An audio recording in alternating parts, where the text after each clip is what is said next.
Hello my dear student, आप सभी का स्वागत है एसके सर यूट्यूब चैनल पे। आज आप लोगों के लिए जो 10th फिजिक्स होता है, आज इसका चैप्टर नंबर 2 पढ़ने वाले हैं। पहला चैप्टर का पूरा कॉन्सेप्ट भी क्लियर हो गया था, सब्जेक्टिव क्वेश्चन ऑब्जेक्टिव क्वेश्चन दोनों हो गया था। आज स्टार्ट कर रहे हैं 10th फिजिक्स का दूसरा चैप्टर, जो इसका नाम है प्रकाश का आवर्तन। पहला चैप्टर का नाम था प्रकाश का परावर्तन और इसका नाम है प्रकाश का आवर्तन।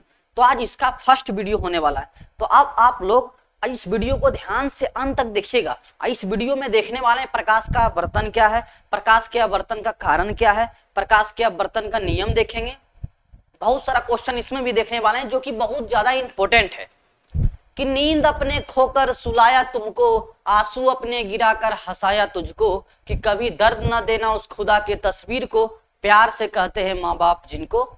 तो आप लोगों को इसी मोटिवेशन के साथ इस वीडियो को स्टार्ट करते हैं, क्योंकि अगर माँ बाप से बढ़ के दुनिया में कोई नहीं है। माँ बाप का नाम लेके डेली आप लोग पढ़ने बैठिए तो आप लोगों को कभी भी पढ़ने में मन नहीं लगेगा, हमेशा मन लगेगा। माँ बाप को देखिए ना, दिन रात दिन गांव में काम करते रहता है, तो आप लोगों को लगता है कि धूप में आप सब काम कर पाइएगा? आगे का जो समय आ रहा है आप लोग धूप में काम नहीं कर पाइएगा। तभी से पढ़ना स्टार्ट कर दीजिए, तो आप लोग के लिए जल्द से जल्द अगला रास्ता क्लियर मिलेगा। चलिए वीडियो को स्टार्ट करते हैं, तो ध्यान से देखिएगा। पहला क्वेश्चन, ये चैप्टर का नाम है प्रकाश का आवर्तन। तो सबसे पहला क्वेश्चन इस चैप्टर में यही बनता है कि प्रकाश का आवर्तन है क्या, प्रकाश का आवर्तन है क्या। तो ध्यान से देखिएगा प्रकाश का आवर्तन क्या है। प्रकाश का आवर्तन देखिए, आप लोगों को प्रकाश का परावर्तन क्या बताए थे? जब कोई प्रकाश की किरण किसी सतह से टकराकर पुनः उसी दिशा में लौट जाए। ध्यान से देखिएगा, जब कोई प्रकाश की किरण किसी परावर्तक सतह से टकराकर पुनः उसी दिशा में लौट जाए तो उसे प्रकाश का परावर्तन कहते हैं। लेकिन जब कोई प्रकाश की किरण एक माध्यम से दूसरे माध्यम में जाने पे उसके दिशा परिवर्तन की क्रिया को प्रकाश का आवर्तन कहते हैं।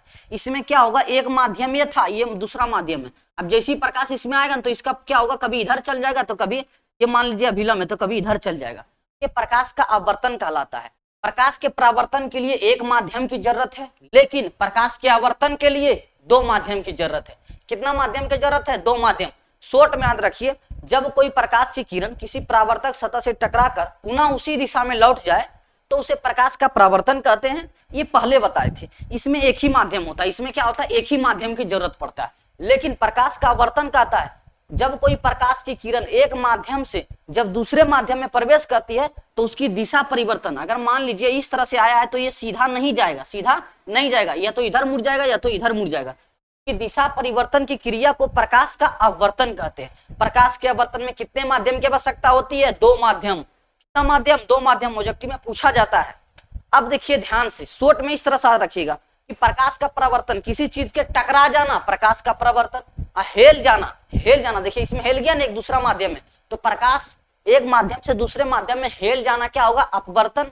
और टकरा के लौट जाना क्या होगा, प्रकाश का परावर्तन। लेकिन छितरा जाना हो जाता है विवर्तन।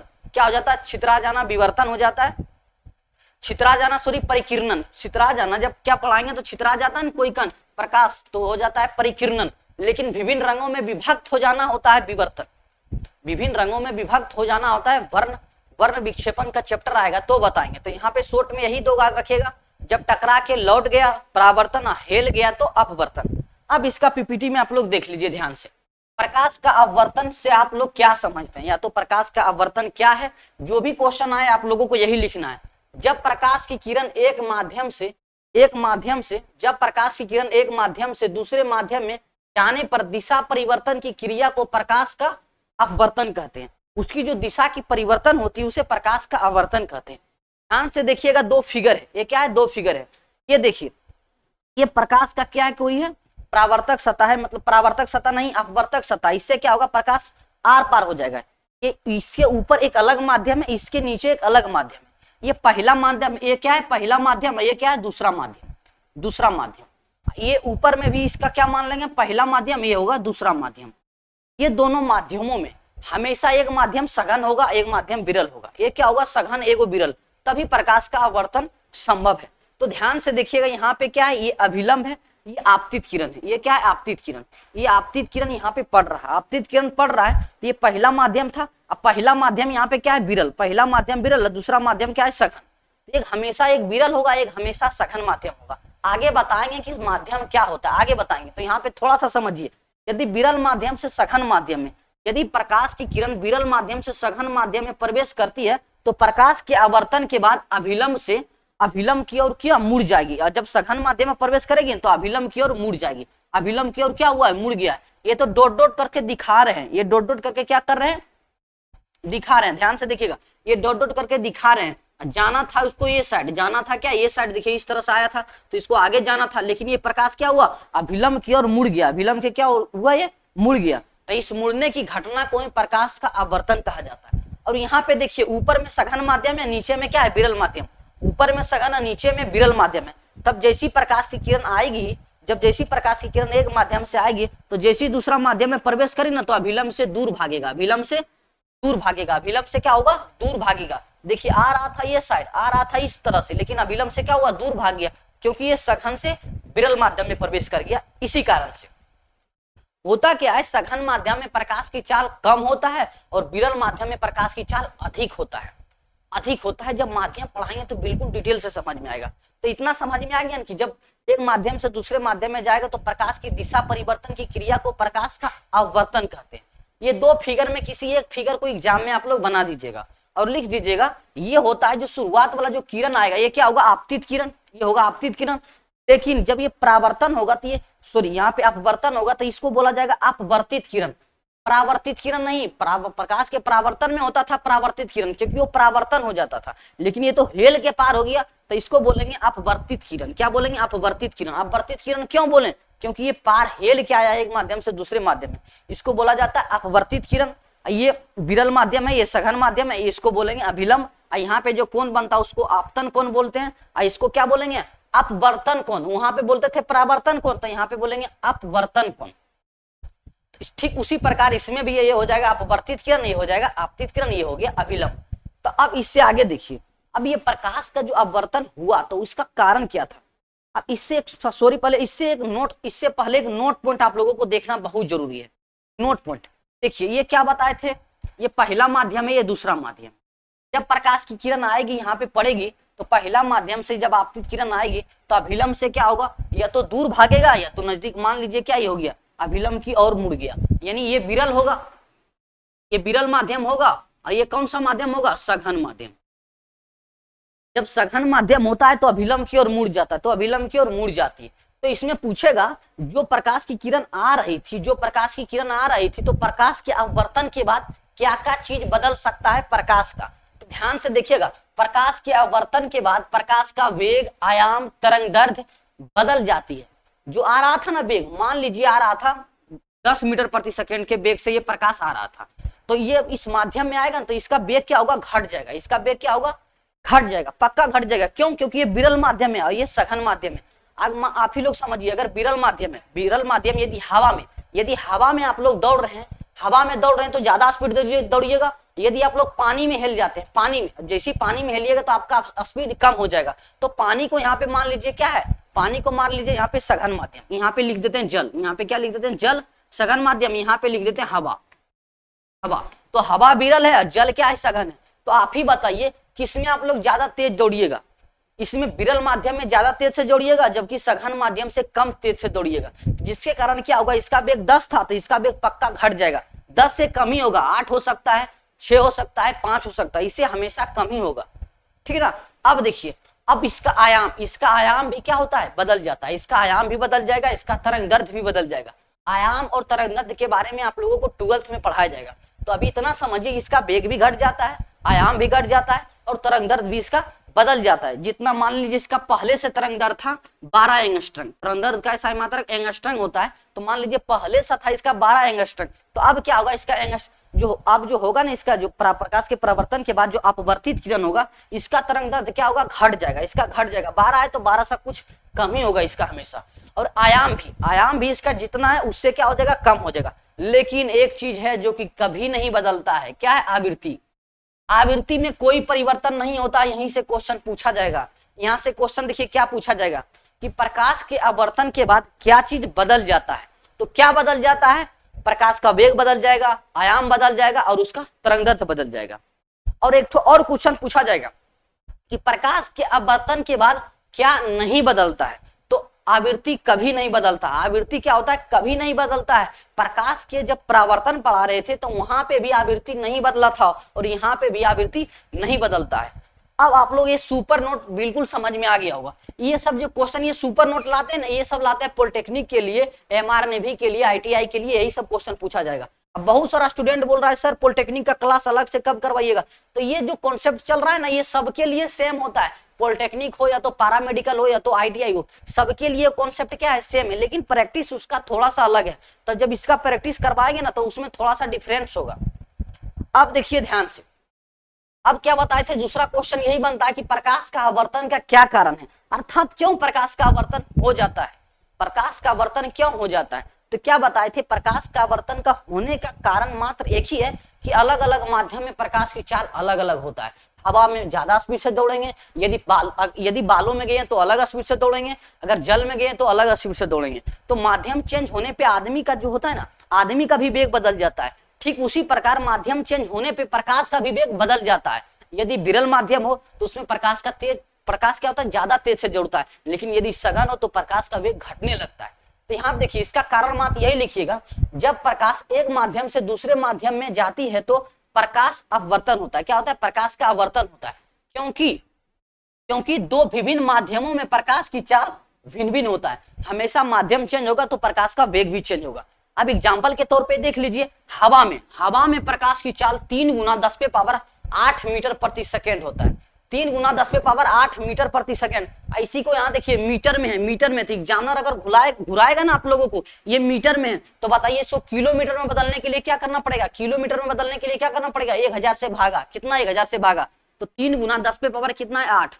इसको 1000 से भागा दीजिएगा, 1000 से भागा दीजिएगा, तो 3 गो नीचुआ में 0 है, तो वहां 5 गो ऊपर में कितना है, 10 पे पावर 8 है, तो 3 जीरो कट जाएगा, तो कितना बचेगा, 10 पे पावर 5। कितना बचेगा, 10 पे पावर 5 अब बदल जाएगा किलोमीटर प्रति सेकेंड। किलोमीटर प्रति सेकेंड, ये मीटर प्रति सेकेंड में होगा तो ये आंसर होगा। यदि किलोमीटर में पूछेगा तो तीन गो जीरो क्या कर दीजिएगा, कम कर दीजिएगा, तो 3 गुना 10 पे पावर 5 मीटर किलोमीटर प्रति सेकेंड होगा। अब हो जाएगा किलोमीटर प्रति सेकेंड।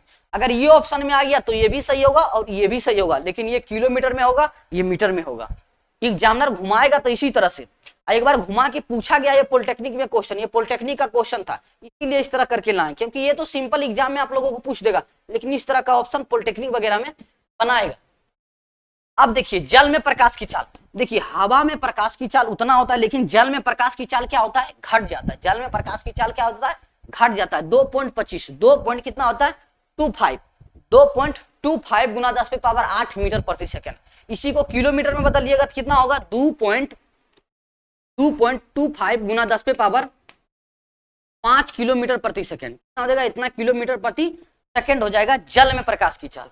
और बताइए कांच में प्रकाश की चाल कितना होगा, ध्यान से देखिएगा, कांच में प्रकाश की चाल कितना होगा, 2 गुना 10 पे पावर 8 मीटर प्रति सेकेंड। कांच में हो जाएगा 2 गुना 10 पे पावर 8 मीटर प्रति सेकेंड।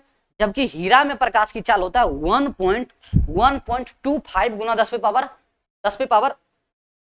पावर यहाँ पे भी कितना होगा, 8। 10 पे पावर यहाँ पे भी होगा, 10 पे पावर यहाँ पे भी कितना होगा, 8। 10 पे पावर 8 मीटर प्रति सेकेंड। जब इसको भी किलोमीटर में बदलेंगे तो 5 हो जाएगा, और जब इसको भी बदलेंगे तो कितना हो जाएगा, 2 गुना 10 पे पावर 5 किलोमीटर प्रति सेकेंड। हमेशा 3 शून्य क्या करना है, आप लोगों को कम करते जाना है, क्योंकि किलोमीटर में बदलने के लिए 1000 से भागा देंगे तो 3 शून्य क्या होगा, घट जाएगा। अब आप ही बताइए हवा, जल, कांच और हीरा में किसमें प्रकाश की चाल सबसे ज्यादा था, तो हवा को ही बोला जाता है लगभग निर्वात। क्या निर्वात, अगर निर्वात का मतलब हुआ क्या, वहां पे हवा भी नहीं चल रहा है, तो वहां पे भी प्रकाश का चाल इतना ही होता है। लेकिन प्रकाश के आवर्तन के लिए माध्यम की आवश्यकता होती है, तो मानना पड़ेगा कि एक माध्यम हवा है और एक माध्यम कोई दूसरा ले लीजिए, कांच ले लीजिए, हीरा ले लीजिए, जल ले लीजिए, तभी प्रकाश का आवर्तन हो सकता है। अब आप लोगों को एग्जाम में पूछेगा कि निर्वात में प्रकाश की चाल, तो इतना ही मारिएगा, क्या मारिएगा, इतना ही मारिएगा, 3 गुना 10 पे पावर 8 मीटर प्रति सेकेंड। ये आप लोगों को समझ में आ गया। अब आप ही बताइए प्रकाश का चाल सबसे अधिक किसमें बना था, निर्वात में प्रकाश की चाल सबसे अधिक होता है निर्वात में, और हवा में थोड़ा सा कम होता है। क्या होता है, हवा में थोड़ा सा कम माना जाता है, लेकिन जब न्यूमेरिकल क्वेश्चन करवाता है ना, तो जितना निर्वात में होता है उतना हवा में लेना पड़ता है, दोनों क्या सेम ही लेना पड़ता है, थोड़ा कम होता है। देखिए इतना होता है 2.99 गुना 10 पे पावर 8 मीटर प्रति सेकंड, तो इतना नहीं लिया जाता है। जब भी एग्जाम में भी पूछेगा ना, तो इतना ऑप्शन में कभी नहीं देगा, इतना ऑप्शन कभी नहीं देगा कि इतना गुना 10 पे 3, इतना गुना 10 पे पावर 8 मीटर प्रति सेकंड, इतना कभी नहीं देगा हवा में, कभी नहीं देगा। जो भी देगा यही देगा। लेकिन अगर ये एग्जाम में पूछ दे कि प्रकाश की चाल सबसे अधिक किसमें होता है, तो आप लोगों को निर्वात में मानना पड़ेगा। क्या मानना पड़ेगा? निर्वात में। इसमें हवा में थोड़ा सा क्या होता है, कम होता है। इसके बाद आ गया क्या, जल, जल के बाद कांच, कांच के बाद हीरा, कांच के बाद क्या आता है, हीरा। अब अगला कॉन्सेप्ट देखिए। अब इतना समझ में आ गया कि प्रकाश का आवर्तन का क्या कारण है, तो क्योंकि विभिन्न माध्यम में प्रकाश की चाल अलग अलग होता है। अब आता है क्या, प्रकाश के आवर्तन की। प्रकाश के आवर्तन की कौन कौन सा शर्त है? का जो शर्त है, कुल 3 शर्त होता है। क्या 3 शर्त? ये तीनों शर्त इंपोर्टेंट है। ये तीनों शर्त क्या है, इंपोर्टेंट है, और एग्जाम में पूछा जाएगा लिखने के लिए। तो ध्यान से देखिएगा, इसका फिगर से भी समझ में आएगा। फिगर से देखिए ज्यादा समझ में आएगा। देखिए फिगर वहीं पे ले चलते हैं फिर से। ये फिगर में ही लिखा हुआ उसका शर्त। तो पहला शर्त यही है, देखिए पहला शर्त यही है इसका। पहला शर्त यही है कि यदि प्रकाश की किरण विरल माध्यम से सघन माध्यम में प्रवेश कर रहा हो, यदि विरल माध्यम से सघन माध्यम में प्रवेश कर रहा हो, तो प्रकाश की किरण अभिलंब की ओर मुड़ जाती है। तो अभिलंब की ओर क्या होती है, मुड़ जाती है। अगर सघन माध्यम हो तो अभिलंब की ओर मुड़ जाएगी। लेकिन यदि प्रकाश की किरण सघन माध्यम से विरल माध्यम में प्रवेश करे, सघन माध्यम से विरल माध्यम में प्रवेश करेगा, तो क्या होगा, अभिलंब से दूर भागेगा, अभिलंब से दूर भागेगा। तो इसका 2 शर्त तो यही हो गया, यही कंप्लीट हो गया। देखिए ध्यान से, पहला शर्त क्या बोलता है, जब प्रकाश की किरण विरल माध्यम से सघन माध्यम में प्रवेश करती है तो प्रकाश की किरण अभिलंब की ओर मुड़ जाती है। अभिलंब की ओर क्या होगा, मुड़ जाएगा। फिगर में भी देखिए, पहला फिगर से आप लोगों को ज्यादा समझ में आएगा। ये मान लीजिए क्या है, विरल माध्यम, विरल माध्यम है। ये क्या है, सघन माध्यम। ये सघन माध्यम हो गया, ये पहला माध्यम, ये दूसरा माध्यम होगा। ये क्या मान लेते हैं, अभिलंब है। ये क्या मान लेते हैं, ध्यान से देखिएगा, इसको मान लेते हैं क्या है, अभिलंब। ये अभिलंब है। यहां तक में कोई दिक्कत है आप लोगों को, बताइए। ये अभिलंब है। जैसी प्रकाश की किरण आएगी, जैसी प्रकाश की किरण क्या होगी, आएगी, प्रकाश की किरण आएगी, तो इस स्थिति में क्या होगा, जब विरल से सघन में जाएगा तो अभिलंब की ओर मुड़ जाएगी। अभिलंब की ओर क्या होगी, मुड़ जाएगी, अभिलंब की ओर मुड़ जाएगी। क्योंकि यहाँ पे बहुत खुला खुला था, यहाँ पे क्या था, बहुत खुला खुला, लेकिन यहाँ पे बहुत सारा आदमी मतलब एग्जाम्पल के तौर पे समझिए बहुत घना है, तो क्या हुआ, अभिलंब की ओर मुड़ गया।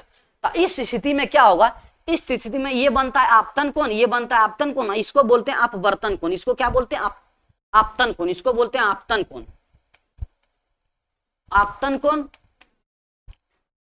इस आपतन कोण इसको आई द्वारा सूचित किया जाता है। इसको बोलते हैं अपवर्तन कोण।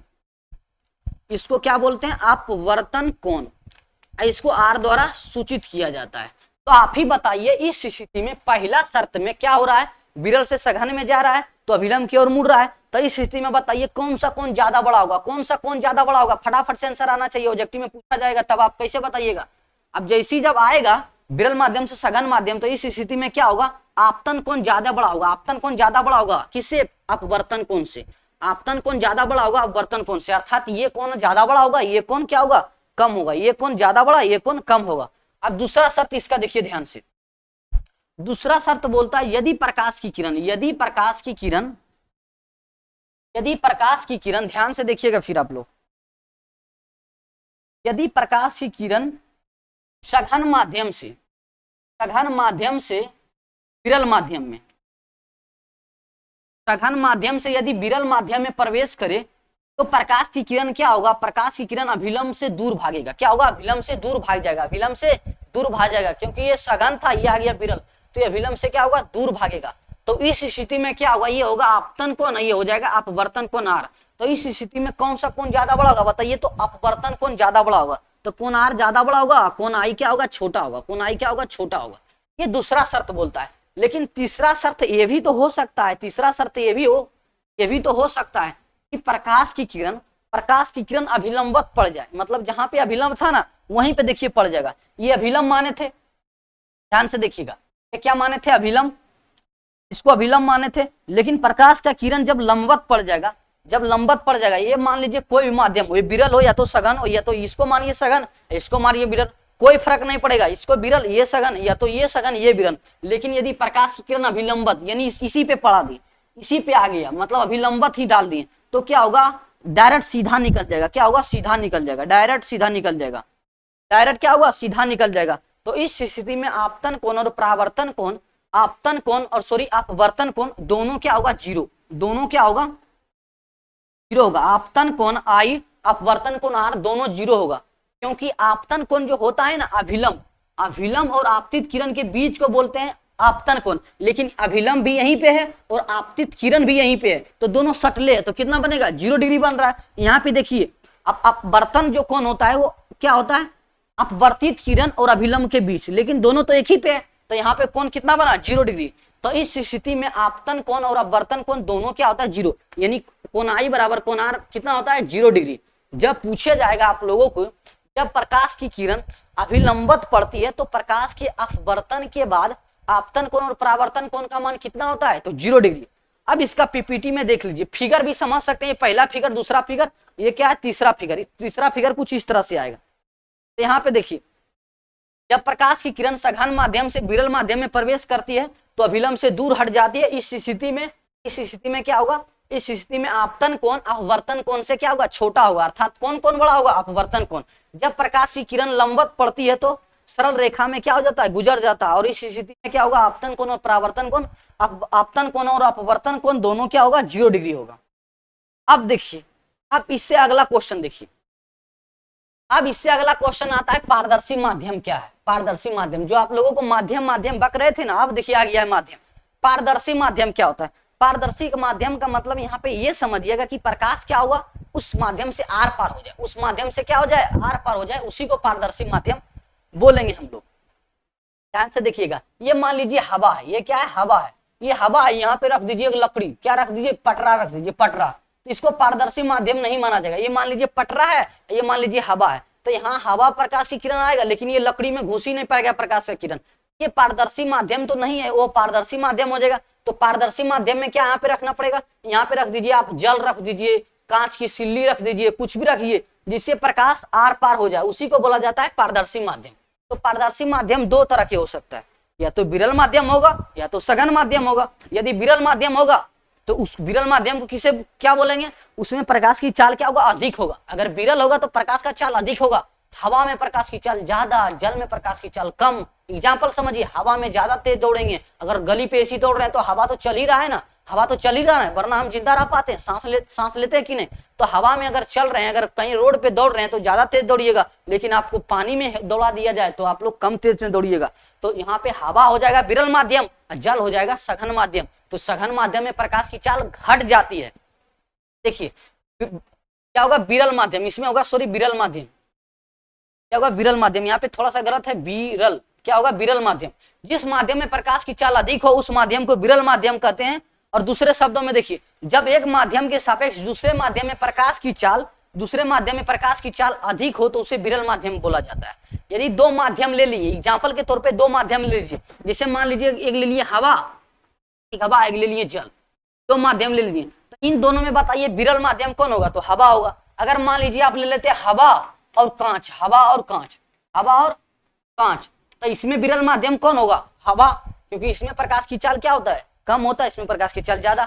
अगर मान लीजिए आप लेते हैं जल और कांच, जल और क्या लेते हैं, कांच, जल और कांच लेते हैं, तो इसमें बताइए विरल माध्यम कौन होगा, इसमें विरल माध्यम क्या होगा, जल, इसमें विरल माध्यम क्या होगा, जल होगा। और ये क्या हो जाएगा, जो कांच होगा वो हो जाएगा सघन माध्यम। तुलना कीजिएगा, उसमें क्या कीजिएगा, तुलना कीजिएगा।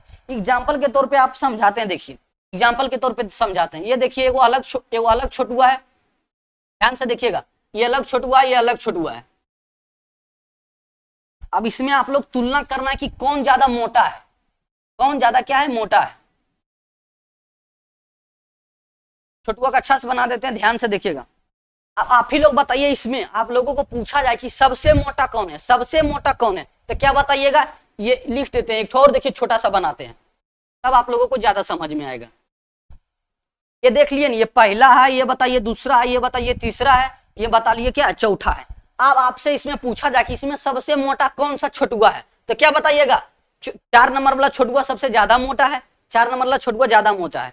लेकिन हम आपसे पूछे, अब हम आपसे पूछे बल ये दोनों छोटुआ में, बस ये दोनों छोटुआ में बताइए कौन ज्यादा मोटा है, तो कौन बताइएगा, ये ज्यादा मोटा है।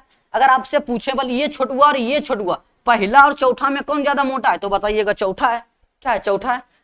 लेकिन यदि आप लोगों को इन्हीं दोनों में पूछे तब यही बताइएगा, लेकिन आपसे ये दोनों में पूछे, ये दोनों में, तो क्या बताइएगा, ये ज्यादा मोटा है। तो बस आप लोगों को तुलना करना है, आप लोगों को क्या करना है, तुलना करना है। अगर मान लीजिए आ गया कांच, कांच आ गया और मान लीजिए आ गया हवा, कांच और हवा, हवा में इसमें विरल माध्यम कौन होगा बताइए, विरल माध्यम हवा होगा और कांच हो जाएगा सघन माध्यम।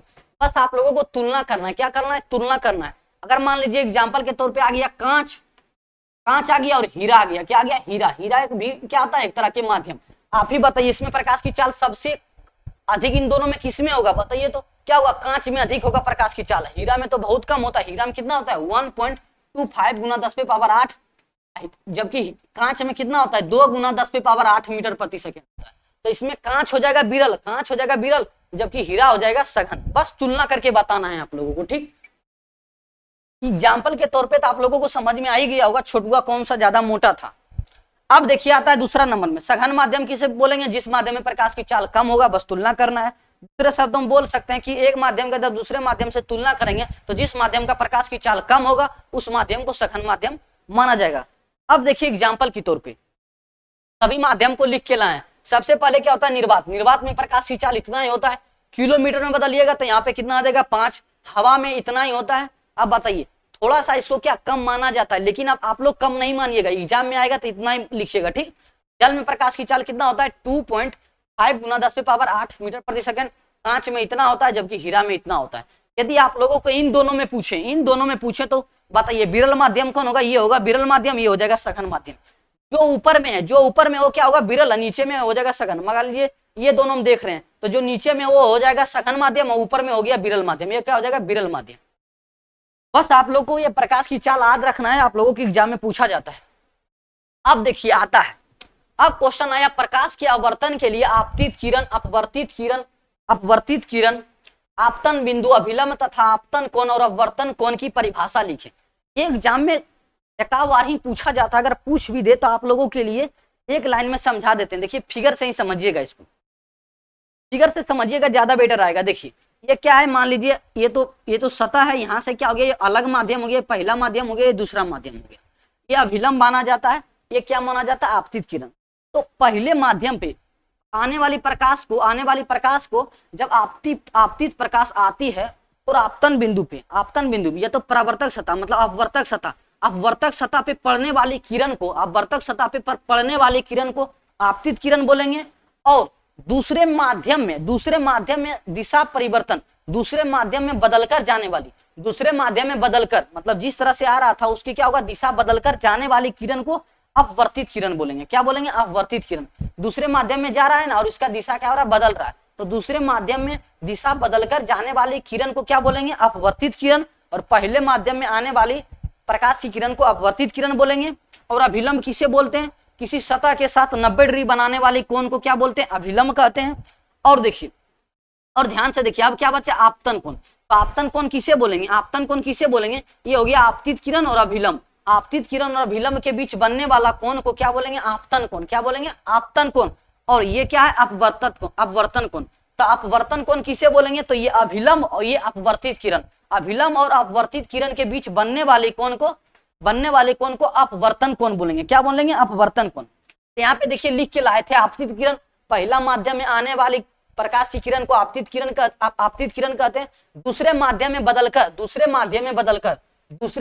बदलकर ये देखिए इस तरह से या तो इस तरह से भाग जाएगा या तो क्या होगा इस तरह से, तो बदलकर जाने वाली किरण को क्या बोलेंगे, अपवर्तित किरण। और आपतन कोण किसे बोलते हैं बताइए, तो आपतन कोण किसे बोलते हैं, ध्यान से देखिए आपतन कोण किसे बोलते हैं। ये मान लीजिए अभिलंब है, ये मान लीजिए आपतित किरण, ये क्या है आपतित किरण, ये क्या हो गया अभिलंब की ओर मुड़ गया। तो यहाँ पे क्या बनता है, आपतन कोण अभिलंब और क्या आपतित किरण के बीच आपतन कोण बचेगा, आपतन कोण बनेगा। इसको क्या आई द्वारा सूचित किया जाता है, ये क्या है आपतन बिंदु। तो आपतन बिंदु तो बोलिएगा आपतित किरण जिस बिंदु पे पड़ती है उसे आपतन बिंदु बोला जाता है। अभिलंब किसे कहते हैं, किसी सतह के साथ समकोण बनाने वाली काल्पनिक रेखा को अभिलंब कहा जाता है। आपतन कोण तो बता दिए, अब आता है अपवर्तन कोण। अपवर्तन कोण किसे बोलते हैं, तो ये हो गया अभिलंब, ये हो गया अपवर्तित किरण। अभिलंब और अपवर्तित किरण के बीच बनने वाली कोण को क्या बोलते हैं, अपवर्तन कोण। बस इसका छोटा सा परिभाषा था, ये आप लोग खुद ही लिख लीजिएगा, एग्जाम में पूछा बाय चांस कभी एक बार पूछा जा सकता है। अब ध्यान से देखिएगा, ये क्वेश्चन बहुत ज्यादा इंपॉर्टेंट है। और ये प्रकाश के परावर्तन, देखिए एग्जाम में पूछा जाएगा क्वेश्चन कि प्रकाश के आवर्तन के कितने नियम होते हैं, प्रकाश के परावर्तन के कितने नियम होते थे बताइए फटाक से, तो कमेंट बॉक्स में आंसर दीजिए। 2 नियम। इसका भी 2 ही नियम होता है, इसका भी क्या होता है 2 ही नियम, लेकिन इसका नियम थोड़ा ज्यादा इंपॉर्टेंट है। इसका नियम थोड़ा ज्यादा इंपॉर्टेंट इसलिए है क्योंकि दूसरा नियम एक अलग से क्वेश्चन बन जाता है, अलग से क्वेश्चन बन जाता है। तो पहला नियम इसमें भी क्या कहता है, पहला नियम देखिए इसमें कहता है कि आपतित किरण, अपवर्तित किरण तथा आपतन बिंदु पे डाला गया अभिलंब तीनों एक ही समतल में होता है। प्रकाश के परावर्तन का भी सेम इसी तरह कॉपी कर लिए थे। ध्यान से देखिए फिगर में ये क्या है, देखिए ध्यान से देखिए ये क्या है, अभिलंब है, अभिलंब है। अब ध्यान से देखिए ये क्या हो गया, आपतित किरण, ये हो गया मान लीजिए अपवर्तित किरण। ये पहला माध्यम इसको मान लिए थे विरल, ये क्या है विरल माध्यम है, ये मान लिए सघन, ये क्या है सघन, दूसरा माध्यम क्या है सघन, तो ही तो अभिलंब की ओर मुड़ गया, तो क्या हुआ अभिलंब की ओर, इसीलिए अभिलंब की ओर मुड़ गया।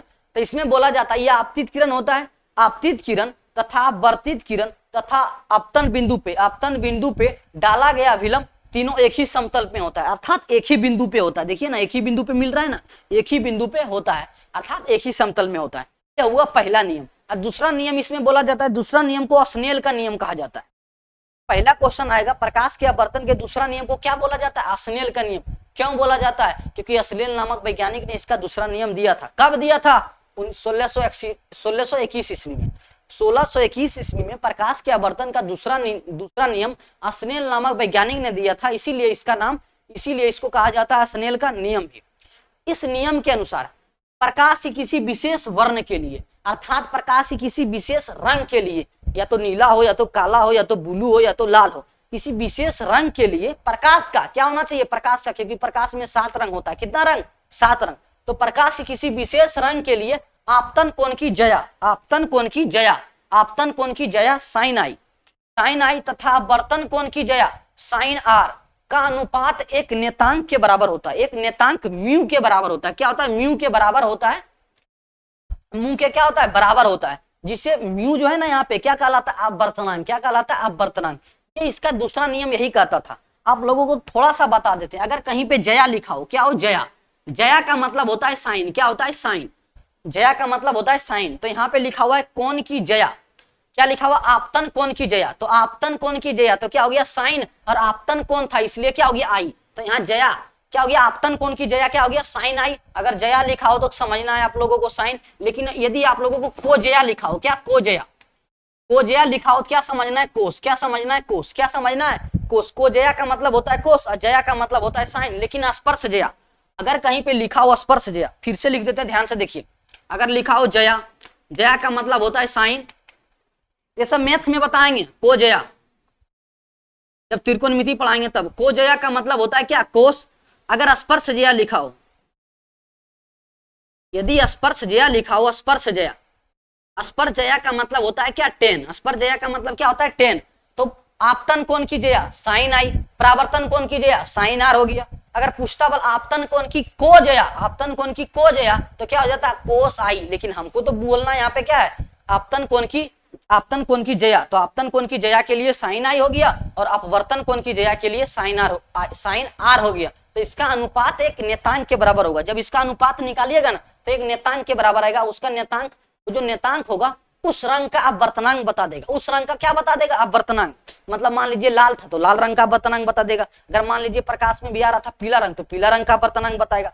मतलब आपतन कोण जो बना था ना, देखिए थोड़ा सा एक बार ध्यान से देख लीजिए, आप लोगों को बिल्कुल समझ में आ जाएगा। अगर मान लीजिए ये बना रहा था, मान लीजिए ये सघन माध्यम था, इसके लिए अभिलंब की ओर मुड़ गया। अगर ये मान लीजिए बना रहा था 60 डिग्री, ये बना रहा था 60 डिग्री, तो ये मान लीजिए ये बन रहा होगा कितना, 30 डिग्री तो नहीं बनेगा, लेकिन आप लोग 40 डिग्री मान लीजिए। कितना, 40 डिग्री। तब इसका जब दूसरा नियम से, स्नेल के नियम से, अगर मान लीजिए रंग क्या था, लाल था, क्या था, लाल। अब लाल था तो इस रंग का क्या निकल जाएगा, अपवर्तनांक देखिए कैसे निकालेंगे, क्या होगा, म्यू। तो लाल रंग का यहाँ पे रेड लिख दीजिए था, लाल रंग का क्या निकाल रहे हैं, अपवर्तनांक। तो यहाँ पे क्या होता है, साइन आई बटा कितना होता है, साइन आर। तो बताइए साइन आई का मान कितना है, 60 डिग्री। तो यहाँ पे कितना होगा, साइन 60 डिग्री। क्या होगा, साइन 60 डिग्री। साइन क्या होगा, 60 डिग्री। और यहाँ पे मान लीजिए 30 डिग्री हम बना लेते हैं। क्या, 30 डिग्री नहीं, सॉरी, क्या बना लीजिए, 45 डिग्री। क्या बना लेते हैं, 45 डिग्री। ये लाल रंग नहीं दीजिए। अगर लाल रंग देंगे ना तो लाल रंग का फिक्स हमको बताना पड़ेगा। फिक्स बताना पड़ता है कि कितना कोण बनता है, वो तो याद नहीं है। मान लीजिए कोई रंग है, ये क्या है, कोई रंग है, क्योंकि इसका वैल्यू हम अंदाजन ले रहे हैं, ये कोई रंग मान रहे हैं। ये क्या, कोई रंग होगा, कोई 7 रंगों में से कोई एक रंग होगा, तो इसका अपवर्तनांक निकालेंगे। तो यहाँ पे रेड नहीं लेंगे, कोई रंग होगा तो उसका वर्तमान निकालेंगे तो साइन 60 है, नीचे में हो जाएगा साइन 45। कितना हो जाएगा? Sign 45 degree. साइन 45 डिग्री तो यहाँ पे क्या होगा? म्यू। तो अब बताइए म्यू बराबर कितना आएगा? और साइन 60 का मान कितना होता है? साइन 60 का मान होता है √3 बटा कितना होता है? √3 बटा 2। अब बताइए साइन 45 का मान कितना होता है? साइन 45 का मान होता है 1 बटा √2। 1 बटा कितना होता है? √2। अब इसको हल कर लीजिए, 2 √3 बटा 2 गुना ये √2 ऊपर चला जाएगा, √2 ऊपर चला गया, नीचे कितना आ गया? 1। अब इसको √2 से काटिएगा 2 को तो कितना बचेगा? √2 बचेगा। कितना बचेगा? √2। तो इस क्वेश्चन का राइट आंसर आएगा √3 बटा √2। कितना? √3 बटा √2। जब इसको आप लोग हल कर लीजिएगा, जो आंसर आएगा वही इस रंग का क्या हो जाएगा? अपवर्तनांक। क्या हो जाएगा? अपवर्तनांक। ये स्नेल का दूसरा नियम कहता था। ये सब जो न्यूमेरिकल बताए ना, ये सब न्यूमेरिकल आप लोगों को 12th में पढ़ना पड़ता है आखिर। इसलिए मेरा एक 12th का भी क्लास चलता है, आप लोगों का कोई बड़ा भाई बहन हो तो बताइएगा, बुधा साइंस एकेडमी पे पढ़ता है 12th का क्लास। यहाँ पे आप लोगों को, इस चैनल पे आप लोगों को 10th का और सब्जेक्ट बिल्कुल तैयारी करवा जाएगा। एग्जाम से पहले संस्कृत भी पढ़ाया जाएगा, हिंदी भी पढ़ाया जाएगा और सोशल साइंस भी पढ़ाया जाएगा। तो इसी चैनल से आप लोग जुड़े रहिए। आज के लिए यहीं तक रहने देते हैं, मिलते हैं नेक्स्ट वीडियो में, तब तक के लिए जय हिंद।